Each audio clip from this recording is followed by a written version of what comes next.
everyone. It is Sunday. Once again, welcome to the Ask the Danny App Show. I am Danny Ackerman of the Danny App. We get together here every Sunday night. So awesome to see so many of you in the chat already tonight. Just waiting. We have some spectacular scores. We have all kinds of information to get in tonight, so I'm not going to waste any time.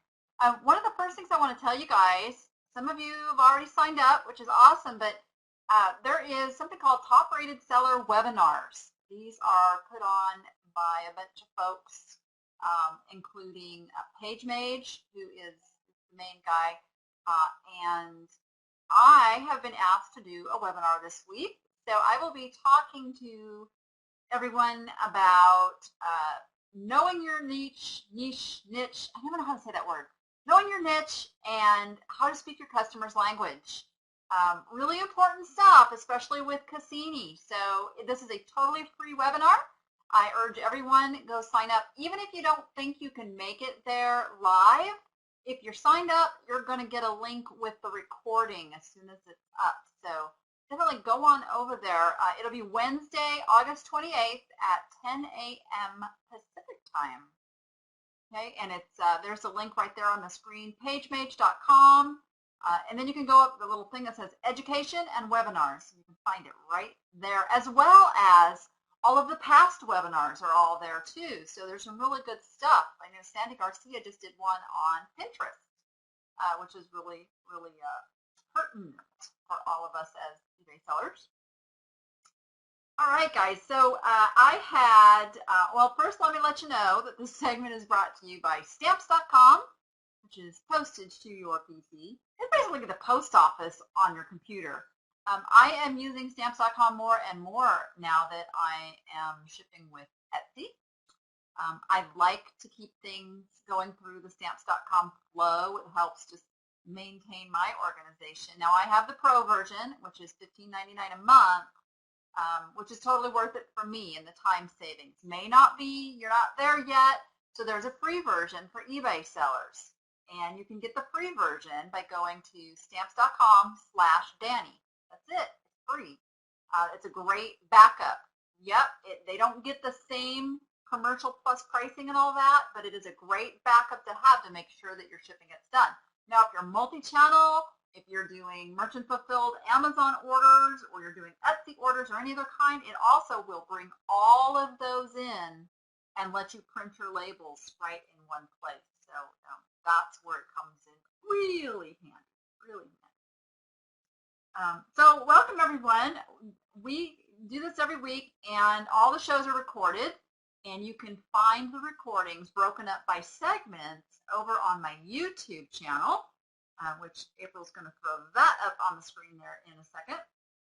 But I also, not only do I put the show segments over there, I make little how-to videos and tips and tricks and all that stuff. There it is. It's youtube.com/user/the Danny app, or if you just search for the Danny app, it'll come up. In fact, I just made one today on how to create a Twitter account. Just the easy peasy parts. We did one how to create your Facebook account, because I know there's many of you who have not overcome those little hurdles yet in getting started with some of the social media. So do stuff like that. If there's changes, we go over stuff, and pretty much I go by suggestions that you guys send me. So you are I'm always open to suggestions on what would you like to see me create a video and show you kind of how to do that you're kind of getting stumped with. So this week, I was hoping to have Deborah on to the show today, but we just could not get a good internet connection on her end. She's out still traveling and not home yet. So we're going to have her on next week to talk from her perspective, but I figured I would go ahead and talk about what happened this week because Deborah was here. And as you know, Deborah is kind of the FBA queen, and she's also getting into eBay. So we kind of helped one another. Now, I've never done FBA without using a third-party software to make it all easy. But I no longer wanted to pay that extra cost for a third-party software. So I was like, okay, I don't want to give up using my Dymo label printer. So how can I do this? We did it with a service called FBALabels.com. And maybe April can put that up on the screen. FBALabels.com is a little $4 a month plugin software. It's a Firefox plugin that allows you to print your Dymo labels while you're creating your Amazon FBA shipments.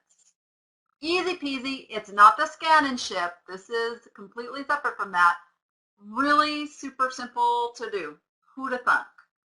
So we got that all figured out, and then started going through the stuff that I'd kind of, stockpiled aside. I always pick up stuff that's like new, sealed in the package.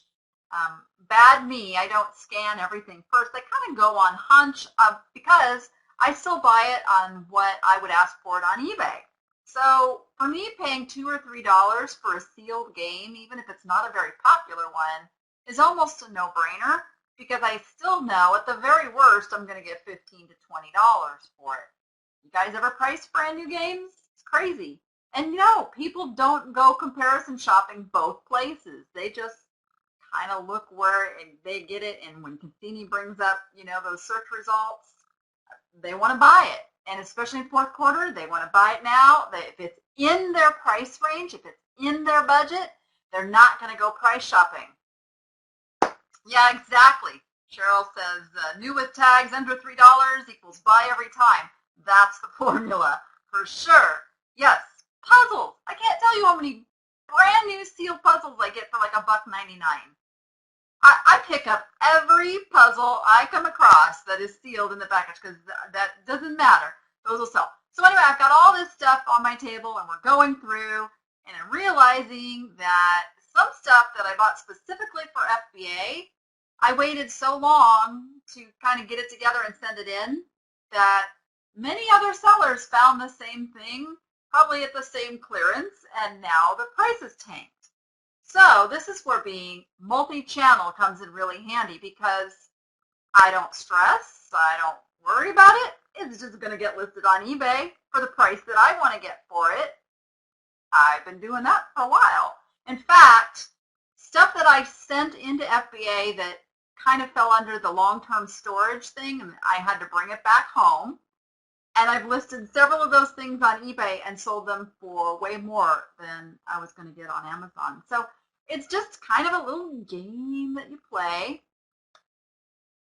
So we had a question about eBay Talk beta.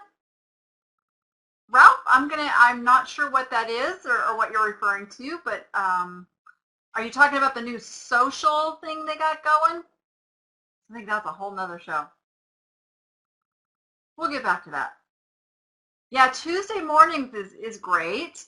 I have a bunch of stuff that I bought for like 70% off their lowest price. I love that. Almost can't go wrong. And that's the trick, guys. Buy with those really, really, really good margins, because then it's virtually risk-free. You don't want slim margins, and be careful about hot, trendy stuff, because if everybody's jumping on that bandwagon, you've got more competition and more potential for prices to drive down. So we did find quite a few things that I still had that were worth sending in.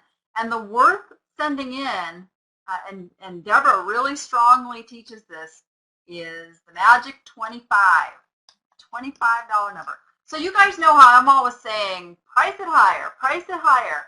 Well, she was doing the same thing to me, because I'm saying, oh, like, you got this person, but, well, there's no FBA sellers, but they're selling it for like $12. She says, price it at 25. I'm like, really? And she goes, yep. And she makes perfect sense, because a lot of people tune out those merchant fulfilled and never even see those $12.99 ones. So yeah, so she was, preaching it to me, price it higher. So that's going to be fun. Fun. All right. So Deborah came and spoke to our meetup group here in Las Vegas. I run the Las Vegas Online Sellers Meetup. And if anybody's coming or thinks you're going to be in the Las Vegas area, I urge you to go on over and sign up for our meetup group and kind of stay.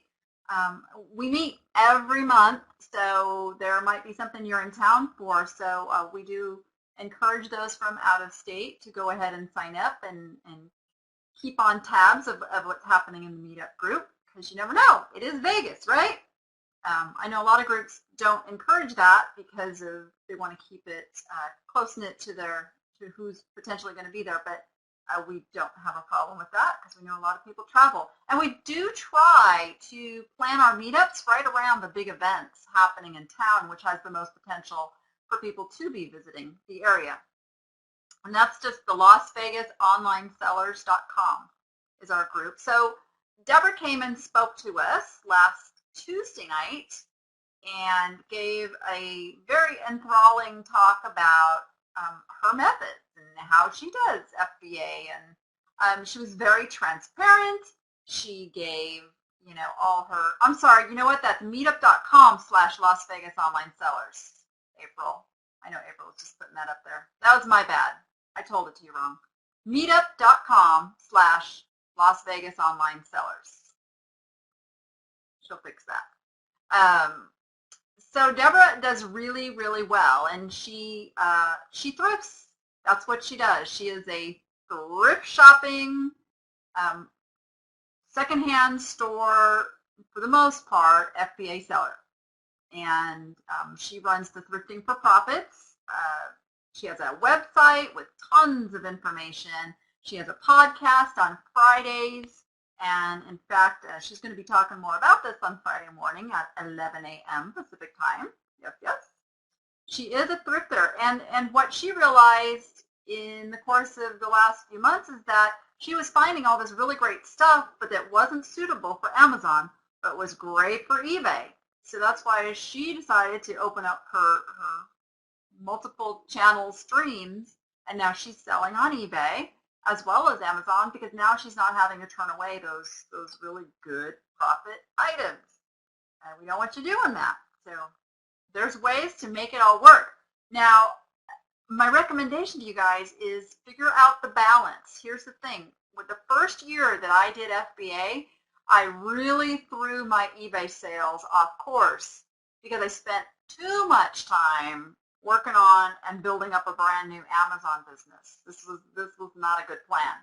I hurt both because it does take building up. Like any business, it's going to take time to invest in the products and get the stuff rolling into the warehouses and all of that. So you want to keep your eBay business running smooth and work the Amazon or the Etsy or whatever your multi-channel is into that, okay? Really important. Don't make my mistake and hurt your bottom dollar, okay? So work it in slow. Let's see what else. So this was really fun. So Deborah then breaks out some stuff that she's kind of been procrastinating listing it on eBay and wasn't quite sure if it was good stuff, or what. And so she's got baggies just full of costume jewelry. So she starts pulling out the stuff. Well, the very first thing she pulled out was this beautiful little micro mosaic brooch or pin. Really nice one. Really nice one. So I'm like, yeah. She goes, well, yeah, but the pin back is broke. I was like, so what? That's about a $100 bill, easy. So we got that. And then she's pulling out this stuff. And I'm like, oh my gosh. She goes, I don't know. This one's signed Craft. And I believe that one was marked off Sterling also. Anybody know vintage costume jewelry in my chat? Craft and Sterling together in a vintage pin. I know, right? Yeah. So that was the caliber of these pieces that she was pulling out and showing me. There was a lot of sterling, 14 karat gold items. There was one, and it's all a jumble now. Gosh, I wish she was here. There was a locket, a Victorian locket. Very simple, but just very cool. There was another pendant, and it was a chatelaine pendant, and it had a hook, and it was like a really cool piece. And I believe that one was 800 silver. So for those that don't know, 800 is still considered pure silver. But this was, yeah, no, I think it was older than that. I think it was Victorian. It was a really old piece. All of this stuff came from her grandmother, and I believe her great-grandmother, and it has been around a long time. Okay, so then she's pulling out this little baggie that she has, what she calls all these junk rings that she was just going to sell in a lot. And I'm like going through a class ring from USC 1973. Oh, in 14 karat gold. That was kind of in her mishmash pile. And there's not another one listed. There's not another one that is sold.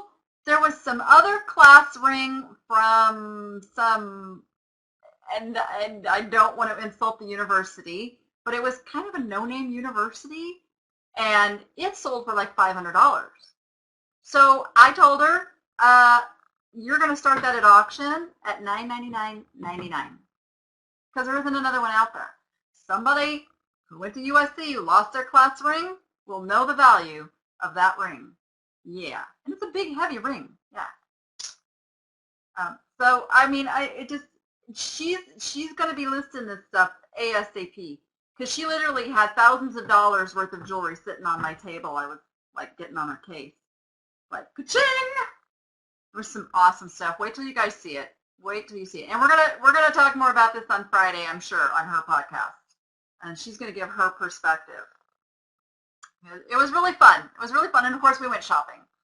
Or she made me go shopping, you guys. Okay, because that's what she does. All right, there's so much more to the whole FBA thing, but we're gonna save that, and I'm gonna get her on here next week, I think. Would you guys like that? Actually get Deborah on here to tell her side of the story. Oh yeah, you guys, class rings, yearbooks, those are great sellers. Yep. Who let them count?